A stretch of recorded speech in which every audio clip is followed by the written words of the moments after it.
All right, everybody. Welcome to our June 16th meeting of the study group. Thanks for being here. If you could be here or you're watching online, that's great too in the future. Uh, I'm going to introduce and turn it over to Dave Dejewski. Dave is a line judge in the MFOA out of the Wisconsin-Illinois group over there. And he's going to talk about game management when it matters most. So I'm going to turn it over to Dave. Dave, the floor is yours. Thank you. All right, awesome. Thanks, Nick. Thank you very much for the invite and the opportunity to present. Yes, first off, I'm going to try to share my screen here with you guys.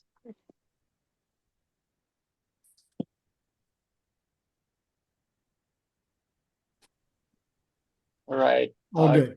All good. Oh, perfect. All right.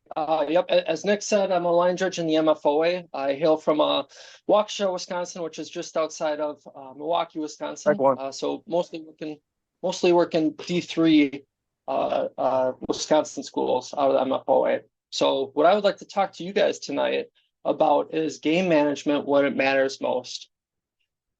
So what does that specifically mean? So I'm talking about the balancing act of upholding integrity and order of the game while maintaining a smooth game flow through efficient, sound, and confident decision making, concise and timely communication, accurate rule and penalty enforcement, sound mechanics, and knowing the game. And specifically focusing in on the last 2 minutes of each half. And I want to focus on the last 2 minutes of each half because due to time constraints in the game, and the fact that the game is on the line, everything is elevated or amplified in those last 2 minutes. Pressure ticks up big time around coaching decisions and officials, no calls and no calls. There's a lot of opportunity to make mistakes, and we really need to be focused in those last 2 minutes. And then also there's a unique set of rules that we need to abide by in those last 2 minutes as well. But how do we go about that specifically? First, you got to have rules knowledge. You cannot effectively manage these first three bullet points unless you have sound rules knowledge. You don't know what you're doing. Your decision making around what you are doing will be flawed. You don't know how penalties enforced. You can't efficiently mark it off and move on to the next play. If you don't know what you're talking about, how can you effectively communicate these rulings to coaches? So first off, from a communication standpoint, communication with coaches, the first time you're talking to a head coach shouldn't be at the end of a half or at the end of the game when you got to talk through a tough clock situation or a substitution that went wrong. Chat up the coach pregame. Not all coaches like to talk all that in depth, but at least go over, introduce yourself, and say hi. Also, before heading into the half, right as the clock expires at the end of the first half, I usually touch base with the coach. Coach, is there anything I should address with the crew in the locker room? And then maybe most importantly is the coach asks you a question during the game and you can't get him an answer right away, say, Coach, I'll get back to you. Touch base with whoever the ruling official was if they're across the field and actually follow up with that coach. That will build rapport and build trust throughout the game. Also, you got to have sound communication with the crew and specifically focusing on the last 2 minutes of each half. I struggle with this a little bit, but when you are discussing a penalty enforcement with the referee and the umpire, or if you're talking through a clock or accepting a penalty situation with one of the coaches, open up your O2O. The quicker the rest of the crew can understand what's going on, the quicker they can relay it to their sideline and get the other coach up to speed. And then finally, utilize the field mic as a referee. The broadcast and the fans, if they don't know what's going on in one of these complex situations at the end of the half, things get a little more discombobulated. So use that field mic and tell them in layman's terms what's going on. Next up is you got to have sound mechanics. This is especially crucial in the last 2 minutes because of timing implications. So first off, substitutions. If the offense subs, we have to give Team B the time to match up. But as they're matching up, there's precious seconds ticking off the clock. Also, ball rotation. Don't let the ball hit the turf. Reduce the number of relays and use one ball mechanics. We don't want to afford a team an unfair clock advantage because we mishandle the ball and need to stop the game clock to chase it down. And then finally, from a sound mechanics standpoint, know the line to gain in relation to the spot. I mean, if we're hesitating or uncertain as to where we're marking the ball from a runner's forward progress or where we're marking them down at, and it's really close to the first down marker, that adds confusion to the rest of the crew. The coaches don't know whether it's first down or whether it's third or second, whatever the next down is. So know where that line to gain is, and make a decisive ruling. And if it's close, kill the clock right away and get the R in there to evaluate whether or not to measure, and then we can move on from there. Next up, know the game. For any soccer fans out there, there's an old Liverpool manager that what Bill Shankly once said, the trouble with referees is they know the rules, but they don't know the game. So understand the game and put yourself in the coach's shoes. What's the time left in the game? What's the down and distance? What are the offensive, defensive, special team strength? I mean, do they have a high-powered offense that can drive the length of the field and they're looking to score at the end of the half? Or do they have a really strong defense with a weak offense where they simply just want to get a stop at the end of the half and kneel on the clock? Or can their kicker kick field goals from 55 yards out, and they might want to take a couple extra risks to get down into field goal range? And then finally on this slide, get it right the first time. If you get it right the first time from working through these mechanics or enforcing a rule properly, managing the game effectively becomes so much easier. So with that, I just want to show a short clip. Bear with me here. So this is Steelers, Minnesota Vikings, and I apologize for the granular or grainy film, but the Vikings are kicking a field goal at the end of the half. So there's about 3 seconds left in the first half. The Steelers, and again, I apologize for the grainy film, but the Steelers have 11 on defense. But I want you guys to watch and listen to how this plays out.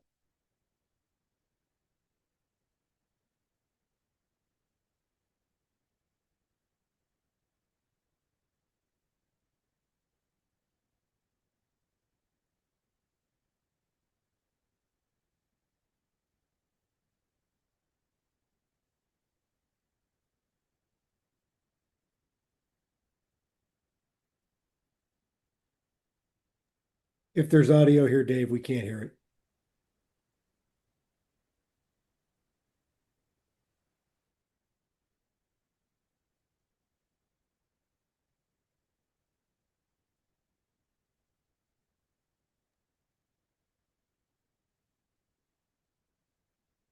Dave,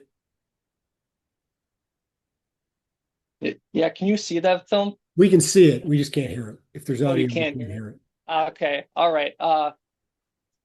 I'm sorry about that. All right, well, either way, so the officials on the field, officials on the field rule, 12 on the field on the defense. Bill Cowher gets a screenshot of or a picture of only 11 on the field on the defense. Minnesota gets another shot. They make the field goal. And Cowher runs out here to jam that picture of 12 or of 11 on the defense into the referee's pocket as he heads into the half. I mean, I know that wouldn't fly in today's day and game or game nowadays, but I mean that's just a rough way to end a half. It's a rough way. Now the coaching staff with the Steelers, they don't trust the crew the rest of the game. I mean, if there's anything else left, where we've got to come into the last 2 minutes of the game and make a tight ruling, like all of our credibility is lost. So whatever we can do to get it right the first time. I mean, counting 11 players on the defense, that's something that we should be able to get right the first time. We've just got to make it happen. All right, let me flip back into the slideshow here. All right. So with that, the unique set of rules after a 2-minute timeout. So first off, we've got some timing changes. The game clock starts on the snap after the ball carrier or a backward pass or backward fumble goes out of bounds. Now, if the game clock starts if the game clock stops for a first down and the runner's tackled inbounds, we're going to start the clock on the ready for play once the ball is set and the officials are in position to officiate. Fouls. The game clock will start on the snap at the offended team's option if the foul is by the leading team or the team tied in the game. And then finally, we also have some 10-second subtraction concepts or rules that come into play around fouls, injuries, helmet off situations, and instant replay. Now, I group this as a 3-second category, but the first section of that is instant replay. So this only applies if the following criteria are met. But if time expires, so clocks, the game clock runs down to 0, instant replay comes in to add time to the clock. If neither team has a timeout left, there must be at least 3 seconds for us to have another play in that half. If there's only 1 or 2 seconds, either team has an option to take a timeout, to, I guess, run another play, should they so choose. But if no team has a timeout left, or chooses to take a timeout, we're just going to go into the half if there's only 1 or 2 seconds added back onto the game clock by instant replay.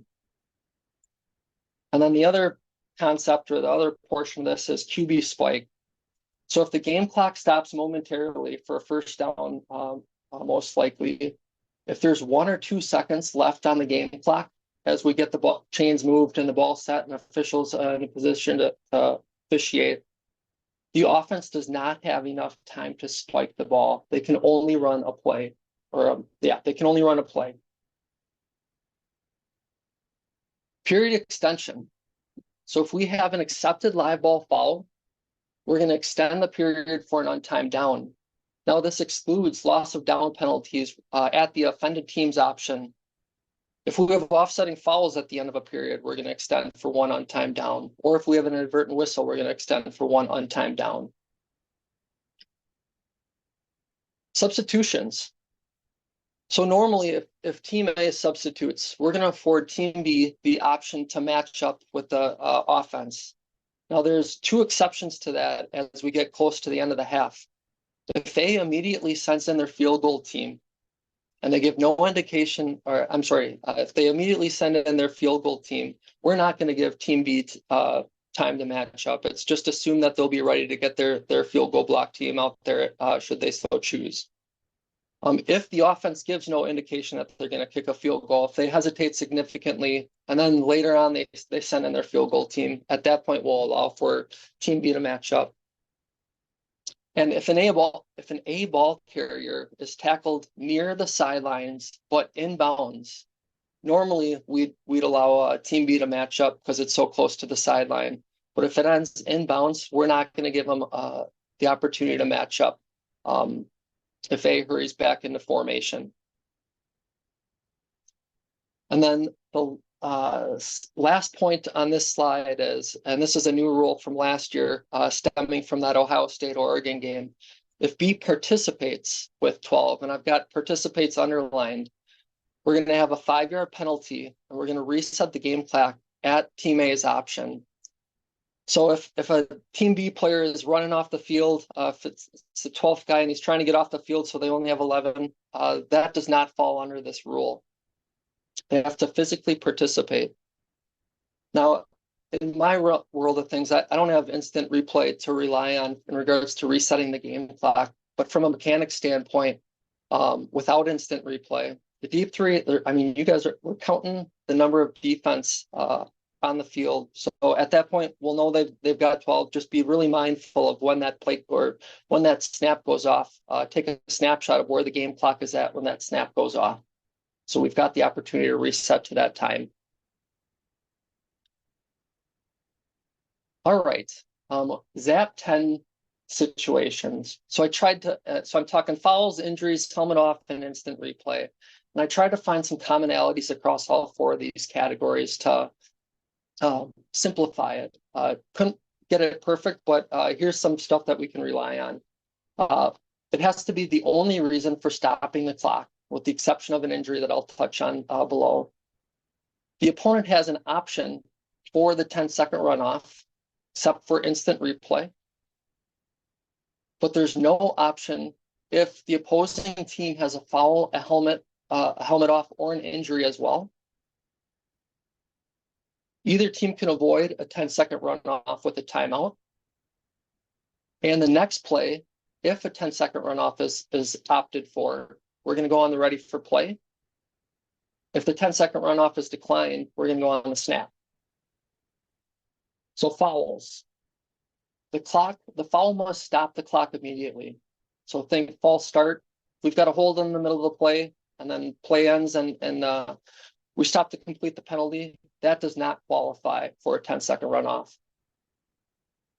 Now, the offended team's decision tree on this stuff, if they accept the foul, they still have the option to accept or decline the 10-second runoff. But if they decline the foul, the 10-second runoff is declined by rule. Injuries. So I touched on the exception injuries above from the commonality standpoint. If we have a temporary stoppage with 10 seconds or less at the end of either half due to an injury, so think offense picks up a first down, game clock stops temporarily, and then a player on either team goes down. If there's 10 seconds or less left on the clock at that point, that qualifies for a 10-second runoff at the option of the offended team or the opposite team. We have an injury, the play clock starts, will be reset to 25 seconds if it's an offensive player, and 40 seconds if it's a B player, or if both offense and defense go down with an injury. Helmet off. There's no 10-second runoff option if the helmet off is the direct result of a foul. And just like the injury, the play clock gets set to 25 seconds if it's an A helmet off, or 40 seconds if it's a B helmet or both off. Now, instant replay. If instant replay comes in and overturns the call on the field, and the correct ruling would not have stopped the clock, we're going to reset to the game clock to where the clock should have stopped, and we're going to take 10 seconds off from there. There is no team option as to whether or not this 10-second runoff applies. Either team can take a timeout, but the offended team or the team that's at a disadvantage here does not have an option for a 10-second runoff.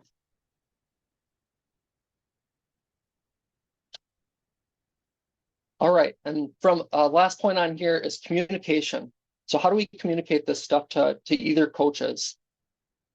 First, we're going to start with the offended team in 10-second runoff situations. Ask them, do you want the runoff? And from there, we'll go to the offended team and say, hey, if the opposite team elects for a 10-second runoff, do you want to use a timeout to negate that runoff, assuming they have a timeout? And then from there on, we'll notify both teams and the crew so we're all ready for the next play. All right. Any questions on that material? Then let's hop into some game action.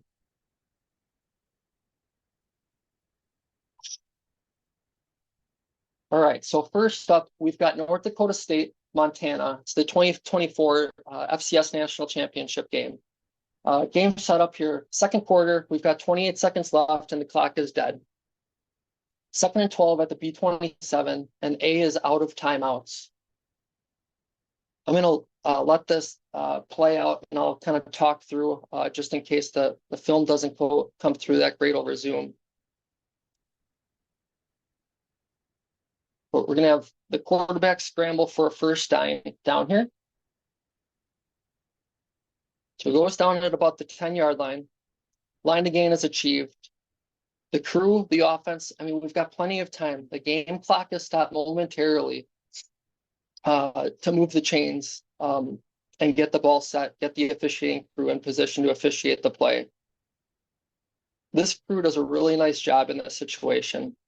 The umpire, I mean, that ball ends up, the offense starts getting set about 2 yards where it should be spotted. The umpire does a nice job taking his time, getting the ball spotted to where it needs to be. The other thing that's really good on this play is the R's clock management on this.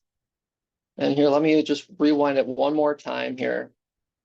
Now, from a rule of thumb standpoint and kind of a mechanic before the game, referees leverage the play clock in these end of half situations. I mean, typically aim for that play clock to be at about 32 seconds before winding the game clock. I mean, in this situation, it's a really good situation to talk through with the play clock operator before the game. There's only 21 seconds left in the game, and let's assume that that game clock is running. Or I'm sorry, or if, what is the best way to put this? I guess what I'm trying to get at is don't turn off the play clock at the end of the half. We want the referee to be able to leverage that play clock should they need to, even if the game clock is running and we've got less time on the game clock than what's on the play clock. But the referee does a really nice job. He waits until the umpire clears. And then at that point, he winds the clock up. Really good patience, really good composure. Let me hop into the next play of the series here. So the very next play, we've got 19 seconds left in the half, same game. We're going to have a pass play at the bottom pylon of the screen. It's going to be really, really close, and I'll show you guys a couple different angles of this as I talk through it.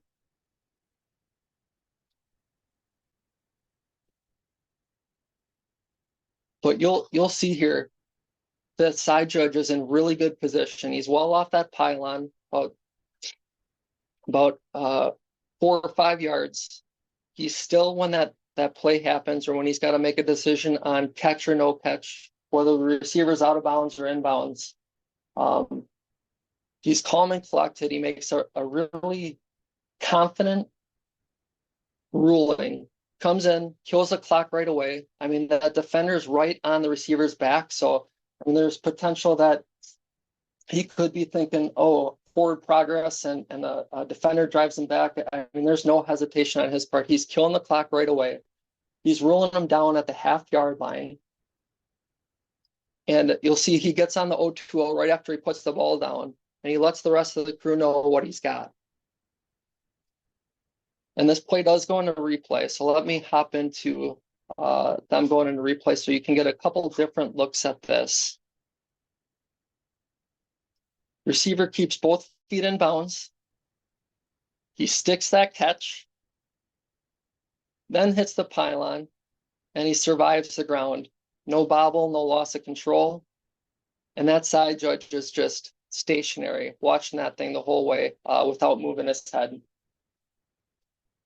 Just really nice job by this deep wing. And then the last thing I'll touch on, and I apologize that the audio is not working on, and I guess I'll give it a try just in case it was the video recorder. But the play goes to instant replay, and this referee makes a really good announcement over the PA system to let the whole crowd know. Nick, can you hear that? No. Okay. All right. Well, so the referee goes on to say, the ruling on the field of a completed pass at the half-yard line is confirmed by instant replay. The ball will be spotted at the half-yard line. Please reset the game clock to 14 seconds.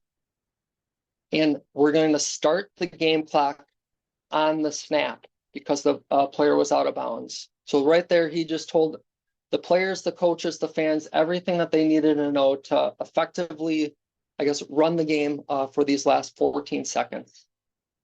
So overall, by this crew, I can't think of anything that they could have done better. So really, really nice job managing the end of this first half. All right, let me hop into the next play.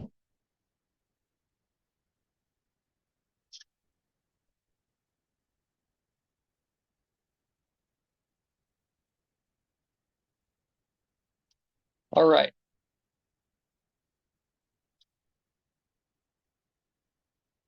So we've got a tie ball game, 21-21, and I know that the snap just got off. Tie ball game, 21-21. There's 6 seconds left before the snap got off. It's 1st and 10 at the B46 yard line. Arizona State's on offense. They have no timeouts remaining.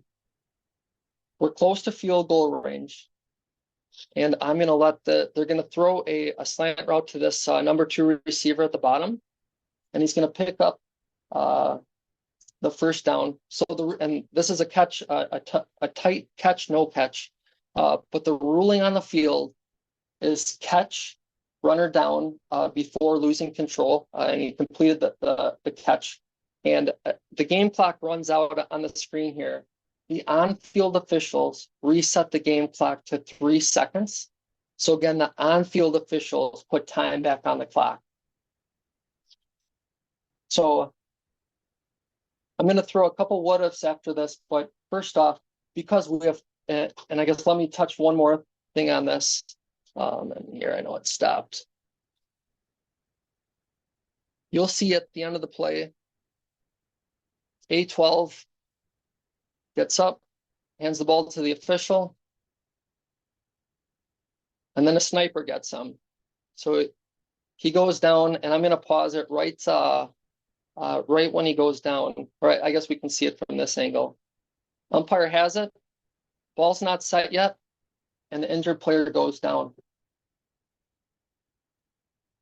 So because we are less than 10 seconds left on the game clock, where we have a temporary stoppage for that first down, and we have an injured player, this qualifies for a 10-second runoff situation.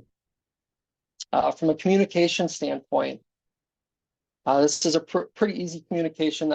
Clearly, the Washington State coach, so they have the option of the 10-second runoff. They're going to accept the 10-second runoff. So it's just a quick, not much to talk to them about. But the Arizona State coach is going to be fired up about this. From a communication standpoint with the Arizona State head coach, I'm just going to go to him and say, hey, coach, game clock was stopped because we had a first down. We only had a temporary stoppage, though, and because your player was injured and we have less than 10 seconds left to go in the first half, that qualifies for a 10-second runoff, and that's the end of the half. I'll just leave it at that with him. Now, what if there was more than 10 seconds left on the clock when the A player went down? There would be no opportunity for a 10-second runoff, and here I'll let this keep playing. We had the line to gain was achieved.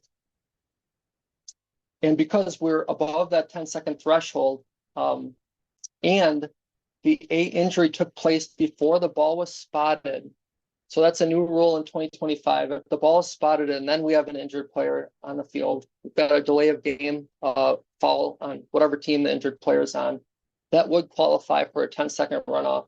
But because the ball isn't spotted yet, we're not going to run into that 10-second zap 10 situation. Now with that, what do we do next? The officials need to be ready to wind the clock shortly after that injured player gets off the field. From a communication standpoint with both coaches, talking to that A head coach, talking to the quarterback, hey, we're going to wind this clock up right off after that injured player gets off the field. The defensive coach is not going to be so happy. So we'll tell them, hey, we're going to wind the clock up right after the injured player gets off the field. But because the line to gain was made, there is no option for a 10-second runoff.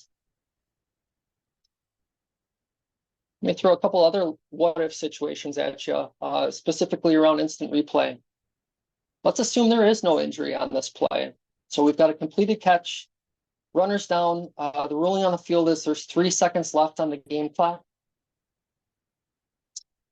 If instant replay comes in to evaluate that catch, no catch situation and confirms the call on the field, they're not adding time back on the game clock. So that 3-second rule that I mentioned at the beginning of the presentation, that does not apply here. That only applies when instant replay adds time back on the clock. So even if the ruling on the field was left the game clock at 1 or 2 seconds, A still has the opportunity to snap the ball in this situation. Now, let's say that the ruling on the field was we've got a completed catch and time did expire to 0 seconds. At that point, if replay comes in, confirms the catch, if they add 1 or 2 seconds on here, we're going to go into the end of the half because Arizona State doesn't have a timeout remaining. If there's 3 seconds remaining, Arizona State would still have an opportunity to get a snap off here, and they'd be able to spike the ball. Last point on this is don't get this 3-second rule from an instant replay standpoint confused with the 10-second runoff situation. The zap 10 situation from an instant replay standpoint only applies if the ruling on the field is overturned. But because we're only adding time back on the clock and upholding the ruling, that 10-second runoff situation does not come into effect. Any questions on that? All right, let me run another play past you guys. Let's see if I can't get out of this.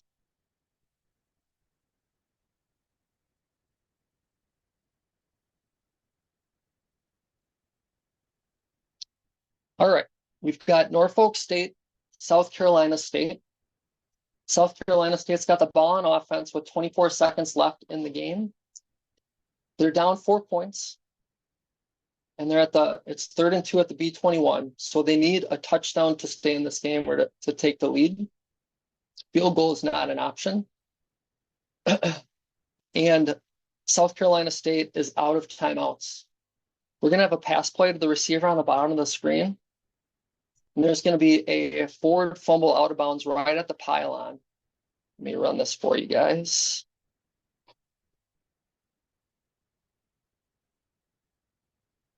So receiver catches it, gets hit at about the 2-yard line, and fumbles the ball out of bounds at the half-yard line.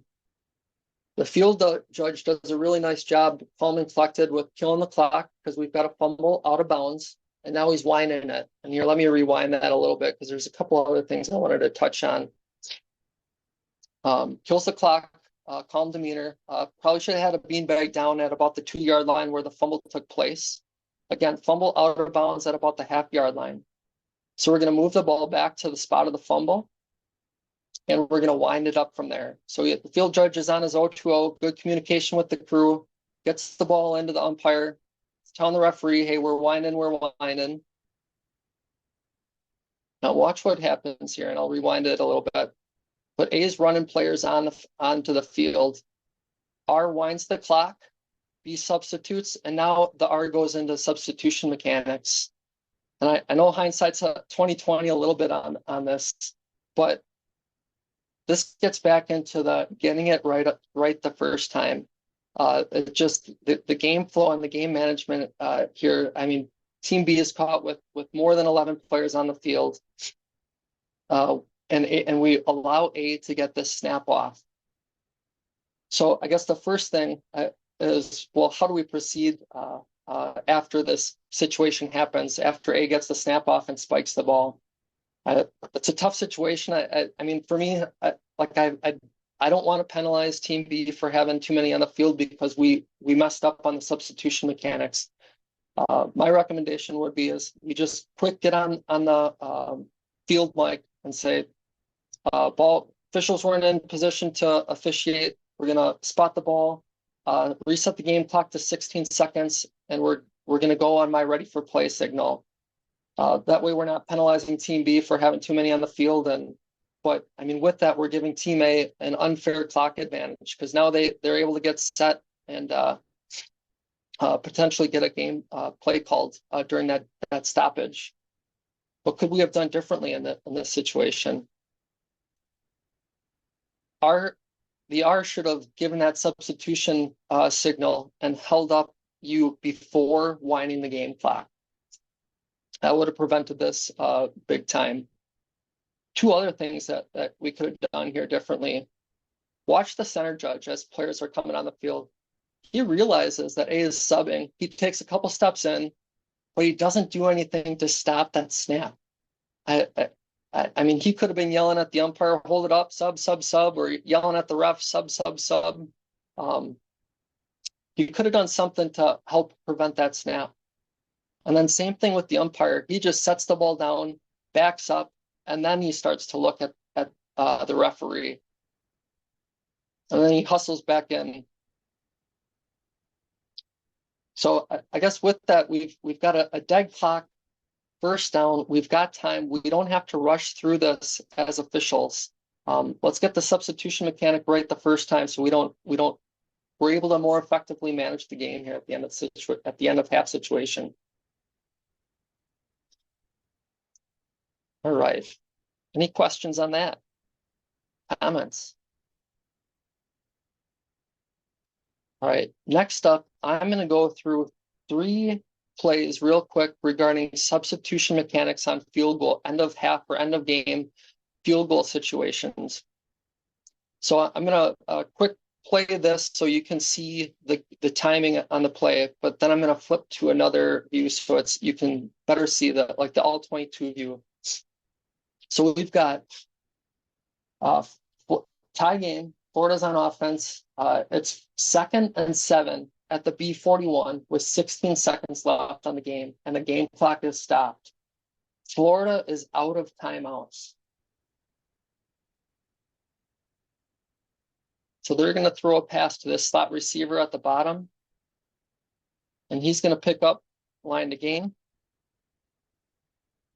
They're going to stop the game clock at about 8 seconds. And then we're going to run into some substitution issues. So here, let me show that other view. So we lose a little bit, and I apologize for that black screen in the bottom right-hand corner. All right, here's the old, a better angle of it.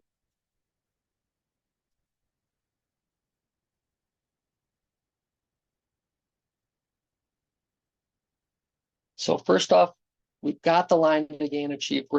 We're stopping the clock. We don't need to panic here. We need to hustle, but we don't need to rush. We don't need to scramble to get this right. Watch the center tries to intercept this pass to the umpire.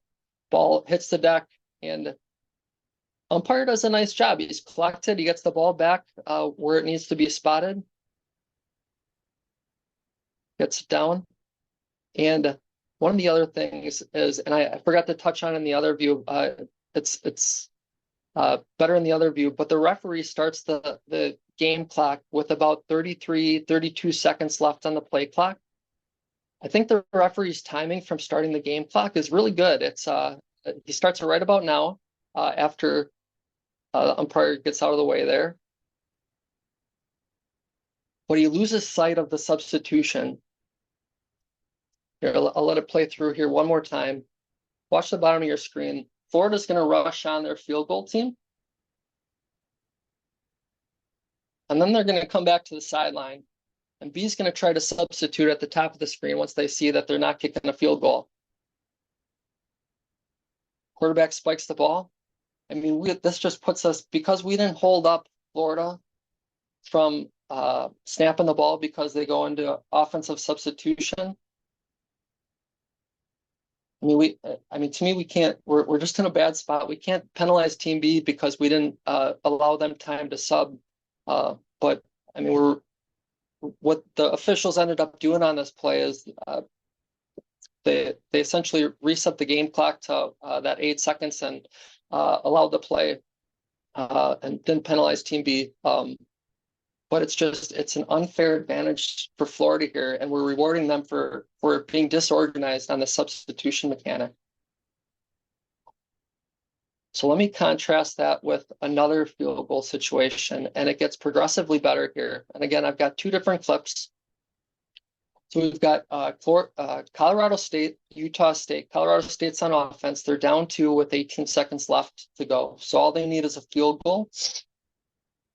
It's 3rd and 10 at the B39, and Colorado State is out of timeouts. So and they're driving here into field goal range. So they're going to pick up the first down here. And this is where the high pressure end of game situation gets, I mean, it doesn't only impact officials, it impacts both sides from a coaching standpoint as well. See Colorado State gets their field goal team on here. Gets off a kick. And they miss wide left. End of ball game.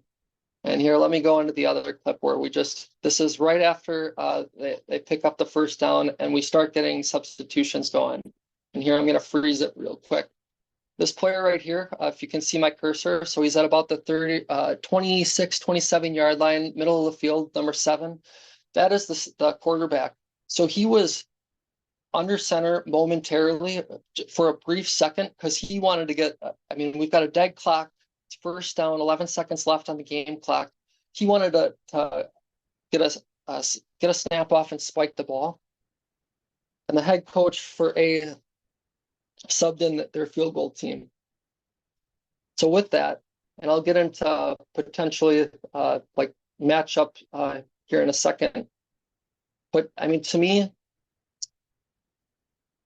there's not enough delay or confusion on the offensive side where, hey, we're going to hold up the snap to allow for subs. I think A gets their field goal team out here efficiently enough or organized enough where B should be organized to get their field goal block team out here, and we don't want to hold them up. Now with that, since there was a little bit of a cluster here, you'll see the R moves into position, switches sides with C. They do a nice job getting into position. R is a little late winding the clock here. Play clock was at about 28 seconds, 27 seconds when he won the clock. Probably could have gone 2 seconds earlier. But the R is on his O2O saying no subs, no subs. We're not holding up for subs. Really good communication there across the crew. We've got, I guess, 2 other things on this play we've got to be mindful of. A is running a lot of players on and off the field here. We've got to get a good count here on the offense, which they do end up with 11. And even though the A head coach got a little flustered and rushed his field goal team out here, we need to have level heads in this situation. Watch B3 here. So the linebacker at about the 22, 23 yard line on the hash.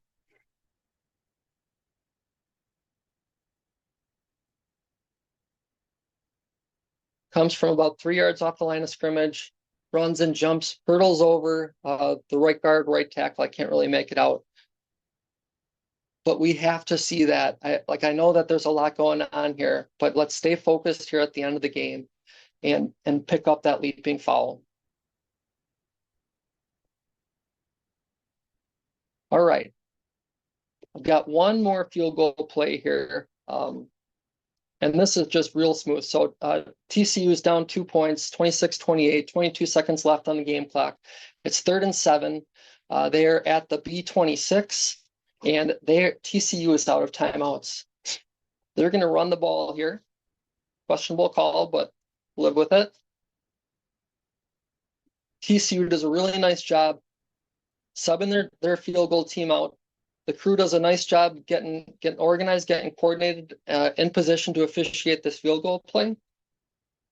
They don't hold up the game for any substitutions for the field goal team coming on. TCU gets that field goal off, makes it with no time left on the clock. So we just progressively got better there from an officiating standpoint, regards to game flow at the end of half or end of game situations. All right. Next play on the docket, we've got Wake Forest against Rutgers. Wake Forest is up 17-10. They have the ball at the B25 with 42 seconds left in the half. They've got 1 timeout left. Rutgers has 2 timeouts left. And it is 3rd and 15. We're going to get a screen pass to the bottom of the screen. And we're going to be really close to the runner's going to be tackled really close to the line to gain inbounds. Ruling on the field is first down. Instant replay is going to come in here. We've got a little double action there. The big line is the line to gain. And let's see if I can't stop it. But he's down about half a yard short. Instant replay comes in. and they're going to overturn this to 4th and 1. So this situation does qualify for a 10-second runoff. Now, this is where knowing the game, knowing the situation, putting yourself in the coach's shoes comes into play here. With Rutgers having 2 timeouts left, and maybe we're a little late in the half here, but maybe it's 4th and 1. Maybe they've got a high-powered offense and they want to utilize a timeout here to, I guess, get the ball back and potentially get a score here. And Wake Forest, they might want to utilize a timeout here to go in for 6 instead of settling for a field goal. So from a communication with coaches standpoint, both sidelines should be talking to the coaches saying, hey, what do you want to do? Do you want to use we've got time here. Instant replay is looking at this. So let's not rush through the communication with the coaches, but lay out their options. Hey, if instant replay overturns this, do you want to use a timeout to prevent a 10-second runoff? One thing I'd say on this is we don't want to play the coaches off of each other. Like we don't want to, hey, well, what's he doing? Is he going to use a timeout? Let's let the coaches make their decision. If both coaches elect to take a timeout here, this is just my personal preference, but I mean, offense is going in trying to score. It's their strategy. I'd award the timeout to the offense. What ends up happening here is no team takes a timeout. 10-second runoff happens.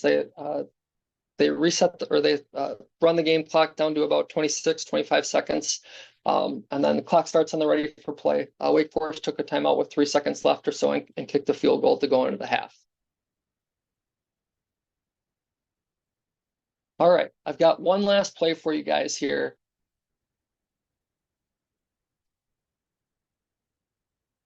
All right, Northern Illinois, Coastal Carolina. 7 seconds left in the game. It's 4th and 1 at the B8. Northern Illinois is on offense. They're down 6, so they need a touchdown to stay in the game here. We're going to have a pass to the slot receiver at the top on an out route. And I'm going to let this thing play out here. But the head linesman at the top of the screen has a lot going on here. So he rules completed catch, runner down inbounds. And watching his body language here, I think he's really confident that he's got a completed catch and runner down inbounds. But his communication to the rest of the crew regarding his signals, it's confusing. It's kind of all over the place. I mean, we need to we've got a first down here. Take our time. We don't have to rush through this. Make a good kill the clock signal, and he kind of uses 3 signals combined into one. He kills the clock, gives a partial incomplete pass signal, and then winds the clock all in one motion. Kill the clock, and then notify everybody, hey, we're going to go on the ready for play here. We get the ball into the center judge, gets the ball set, and time expires. And here, so we're at 2 seconds, and the game clock starts while the center judge is still in between the center and the guard. I mean, as a referee, we need the center judge in position to officiate the play before we start that game clock. Again, leverage that play clock. We're starting the game clock with about 35 seconds left on the play clock. Leverage that as a gauge as to when to start that game clock. Again, aiming for that 32, 31 second time frame. So, and as a referee, so we've got 2 seconds left. As a referee, I'm telling the quarterback, hey, can't spike it. But if A is organized here, they should be awarded the opportunity to get a playoff. But because we start that game clock too soon, we don't afford them that luxury.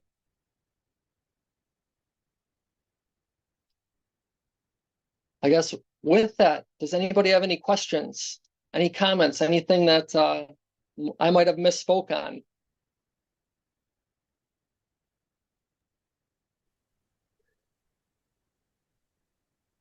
Very good. No, Dave, Well, if there's no, great job. yeah, sorry, go ahead, Nick. No, really wanted to thank you for your work on this. It was really good stuff, really good things to be thinking about as we come down the stretch. So thank you so much for your willingness to present to the group. Yeah, you got it. I appreciate the opportunity. With that in mind, I wanted to bring everybody's attention to our next session. And it is getting to be that time, which is Nick, yes. I had a quick question about Go that for it. last play and the rule. I guess the rule changed from last year. The way they ran that play so fast in the event that replay comes in, and because they're reviewing it and we're going so fast on the field, and they come back and say that the runner was out of bounds, they would have to give us the all clear before we leave, right? Yeah, you always need it all clear before you leave on a replay situation. Now, fortunately, sometimes those all clears come when they kneel down and the clock's running 20 some seconds to go. But yeah, you got to be in the habit of as a line of scrimmage official on the side when it's contentious to try to get in front of your teams to stop people from coming out, because it's very difficult to kind of wrangle everybody when they're out trying to celebrate, or they're going to locker room, and then we got to come back and stop the game. So remember that we're not done till all clear. Other questions? Okay. Well, thanks again, Dave, for presenting tonight. Our next presentations will be more of test review. That's really what we're doing next. In 2 weeks, we should get, according to the CFO document that they sent out when you got your letter, the test should be out next week. And if the test is out next week, then we'll be looking at the 30th and the 1st for doing our test reviews. My big request to everybody, and everybody that watches this, everybody that's here, don't come to the meeting with the test review not having at least tried to answer the questions, because we'll go down the list of people who are on the call.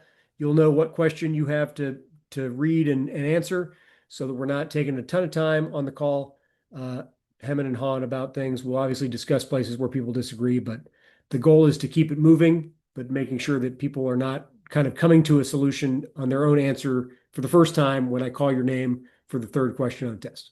So you'll get an email from me when the test is out and with the links for that as we go forward. Otherwise, you can see the schedule as it comes. We're pretty much set up through August, which is great. We're looking for people here on the 25th. I know that's right around the start of the season.